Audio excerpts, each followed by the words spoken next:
오늘 말씀은 잠언 23장 17절에서 35절까지 말씀인데요.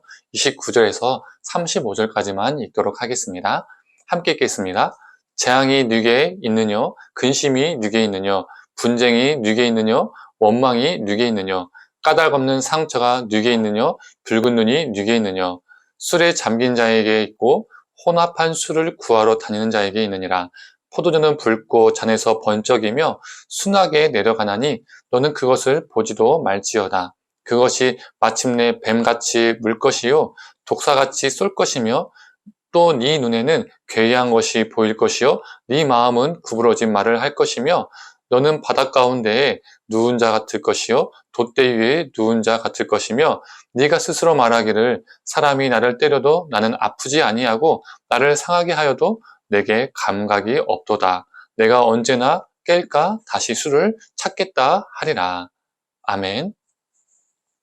오늘 아침 묵상을 통해서 하나님의 지혜를 우리가 더 깊이 경험하는 시간이 되기를 간절히 원합니다.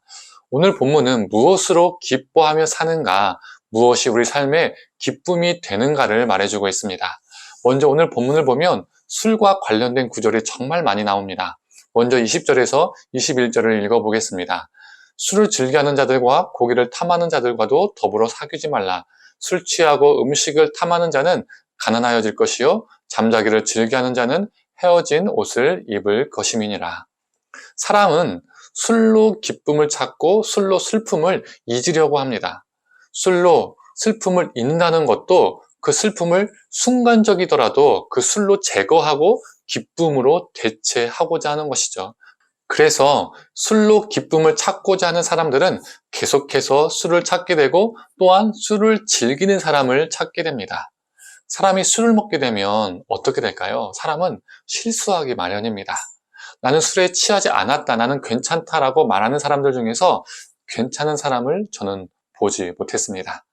성도님들, 운전면허 정지받는 혈콜 알중 농도가 몇인지 아십니까? 바로 0.03%입니다. 이 혈중 알코올 농도가 0.03%가 되면 과학적으로, 의학적으로 사람이 술 취한 상태로 본다는 거죠. 정상적인 판단과 정상적인 몸의 반응을, 신체적 반응을 할 수 없는 상태로 본다는 것입니다. 그런데 이 0.03%가 술 몇 잔 정도 마시면 나오는 수치일까요?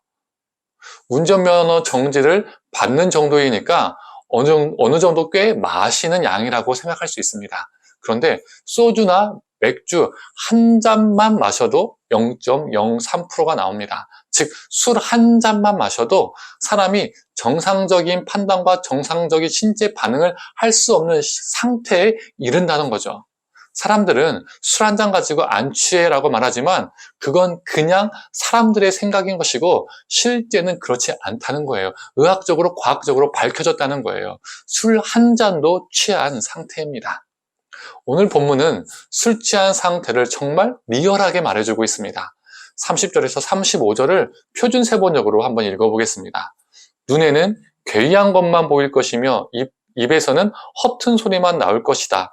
바다 한가운데에 누운 것 같고 돛대 꼭대기에 누운 것 같을 것이다. 사람들이 나를 때렸는데도 아프지 않고 나를 쳤는데도 아무렇지 않다. 이 술이 언제 깨지? 술이 깨면 또 한 잔 해야지 하고 말할 것이다. 술을 먹고 난 괜찮아, 난 안 취했어 말하지만 실제는 눈에 괴이한 것이 보이고 헛말이 나온다는 것이죠. 사람들이 때려도 아프지 않는다는 거예요. 쳤는데도 아무 감각을 못 느낀다는 거죠. 또 바다 가운데 둥실둥실 떠 있는 것처럼 느껴진다는 거예요. 즉 세상이 이리저리 흔들린다는 거죠. 정말 정확한 설명이죠. 술 먹은 사람들한테 반드시 걸어보라고 하면요. 자기는 반듯하게 걷는다라고 주장하지만 실제는 어떻습니까? 비틀비틀거리면서 걷습니다. 음주운전하는 사람들도 자신은 정주행했다라고 주장하지만 실제는 이리저리 위험하게 살인운전을 하고 있습니다. 헛것이 보여서 휙휙 운전대를 틀기도 하죠. 또 술을 먹다 보면 헛말도 나와서 언쟁과 큰 싸움이 일어나기도 합니다. 술 기운 때문에 때려도 별로 아프지 않으니까, 맞아도 별로 아프지 않으니까 계속 때리면서 서로 싸우는 거죠. 그래서 29절에서 30절은 이렇게 말합니다. 공동번역으로 읽어보겠습니다. 재난을 맞을 사람이 누구냐? 근심하게 될 사람이 누구냐? 다투게 될 사람이 누구냐? 속상해할 사람이 누구냐? 애매하게 상처 입을 사람이 누구냐? 눈이 충혈된 사람이 누구냐? 술자리를 뜰 줄 모르고 혼합주만 찾아다니는 사람들이다. 이렇게 사람이 술로 기쁨과 즐거움을 찾다가 큰 어려움을 당할 수 있다는 것을 오늘 본문은 말해주고 있습니다. 술로 인한 기쁨은 잠시이고 그 결과는요, 너무 쓰다는 것이죠. 술을 즐기다 보니까 근심하게 되고 재난을 맞게 되고 다투게 되고 속상한 일이 생기고 애매하게 상처 입는 일이 생기고 눈이 충혈된다는 거예요. 그래서 오늘 본문은 술로 기쁨을 찾는 것이 아니라 다른 것으로부터 찾으라고 말하고 있습니다. 오늘 본문 17절, 18절, 19절, 23절의 말씀입니다. 네 마음으로 죄인의 형통을 부러워하지 말고 항상 여호와를 경외하라. 정령이 네 장래가 있겠고 네 소망이 끊어지지 아니하리라. 내 아들아 너는 듣고 지혜를 얻어 네 마음을 바른 길로 인도할지니라.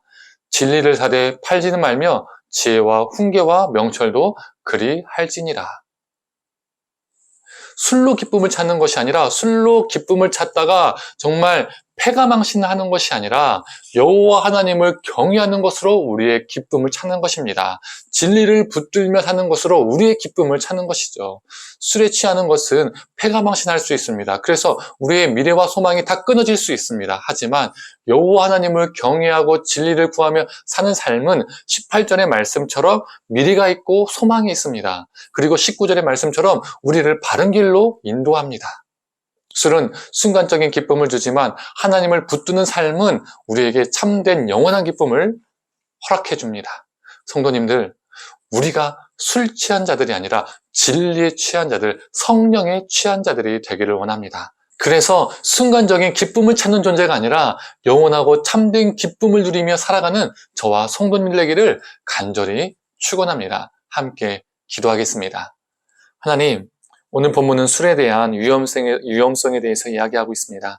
하나님, 우리가 술을 먹고 큰 어려움을 겪고 패가망신하고 큰 사고를 치는 그러한 존재가 아니라 하나님 술을 멀리하고 하나님 술에 취하는 삶이 아니라 진리에 취한 삶, 말씀에 취한 삶, 성령에 취한 삶을 살 수 있도록 주님 붙들어 주시옵소서.